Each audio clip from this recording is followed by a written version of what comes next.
سامعین، خواتین و حضرات اور ہمارے معصوم بچوں، در حقیقت اگر کہا جائے اس مبارک مجلس اور بابرکت نشست میں کہ ان بچوں نے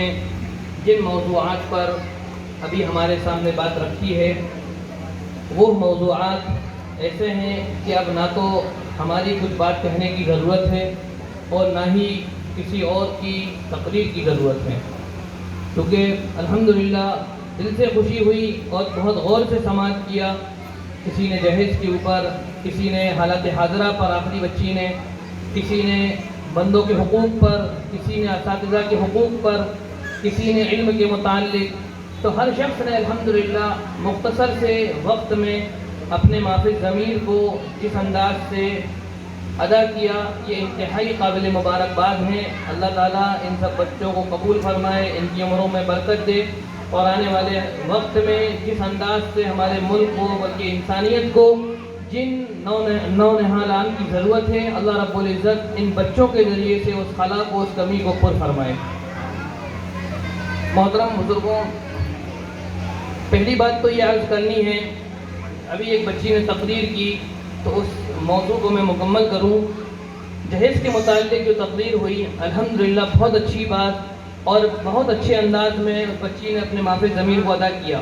لیکن ایک نقطہ اس میں ایسا بیان ہوا کہ وہ نقطہ، اس نقطے کے تعلق سے ہم لوگ انتہائی غفلت میں ہیں۔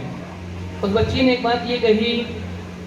کہ اللہ کے نبی صلی اللہ علیہ وسلم نے حضرت فاطمہ، حضرت علی کو جو چیزیں بطور جہیز کے پیش کیں، مثلاً چٹائی یا مشکیزہ،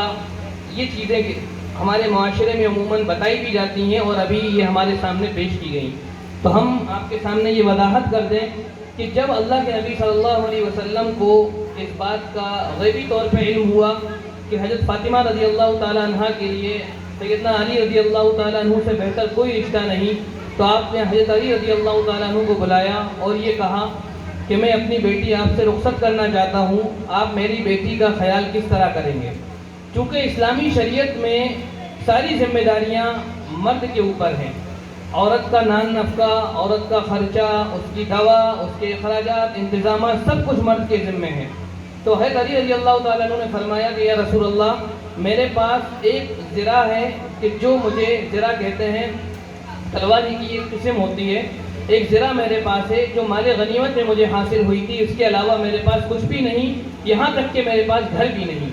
تو اس موقع پر اللہ کے نبی صلی اللہ علیہ وسلم نے فرمایا اگر نکاح ہو جائے گا تو تم میری بیٹی کا خیال کیسے رکھو گے؟ تو اللہ کے نبی نے فرمایا کہ اب آپ اس کو نیلام کریے، اس کو بیچیے، اور بیچنے کے بعد جو گھر کا ضروری سامان ہوتا ہے اس سامان کو آپ خریدیے، اور اس کے بعد انشاءاللہ ہم اپنی بیٹی کو رخصت کریں گے۔ تو حضرت علی رضی اللہ تعالیٰ عنہ نے اپنے ہی مال سے جو امانت ان کے پاس موجود تھی اس امانت کو فروخت کر کے انہوں نے گھر کا کچھ ساز و سامان خریدا، اور پھر اس ساز و سامان سے انہوں نے اپنے گھر گرہستی کا انتظام کیا۔ تو ہمارے معاشرے میں جو یہ بات کہی جاتی ہے کہ اللہ کے نبی نے جہیز دیا، یہ بات غلط ہے۔ اللہ کے نبی نے جہیز نہیں دیا، صحابہ نے جہیز نہیں دیا، ہمارے بزرگوں نے جہیز نہیں دیا اور نہ ہی جہیز دیا۔ تو ہم اس نقطے کو اچھی طرح اپنے ذہن نشین فرما لیں کہ اللہ کی اسلامی شریعت میں کوئی بھی چیز جہیز کے نام پر یا تحفے کے نام پر جو شادی کے موقع پر خاص طور پر دیا جاتا ہے، اسلام میں اس کا کوئی ثبوت نہیں ہے۔ لیکن بہت اچھی بات ہے کہ ماشاءاللہ جس انداز سے بچی نے اپنے مافی ضمیر کو ادا کیا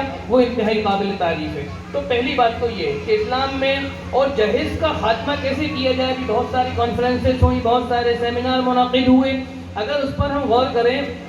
تو ہمارے جو نوجوان ہیں جو شادی کے لیے اس وقت تیار ہیں، جن کی شادی کی عمریں ہو چکی ہیں، جو بچیاں ہیں، تو ہم اپنے گھر کے بچوں کو یہ بات سمجھائیں کہ جہیز آپ کو نہیں لینا ہے۔ اس میں ہم اپنے بچوں کو خاص طور پر ان کی کاؤنسلنگ کریں، ان کی ذہن سازی کریں، ان کی برین واشنگ کریں، اس سے انشاءاللہ ہمارے معاشرے میں فائدہ ہوگا۔ یا جنہوں نے ہمارے گھر میں لیا ہے، جو ہمارے بڑے ہیں، تو وہ اس بات کا انکار کریں کہ ہم قطعی طور پر اس کی تردید کرتے ہیں، یا ہمارے جس بیٹے نے لیا ہم اس بیٹے کا جہیز ان کے گھر پہ واپس پہنچوائیں گے۔ اس سے انشاءاللہ حالات بنیں گے، اس سے ایک فضا ہموار ہوگی اور راستے انشاءاللہ کھلیں گے۔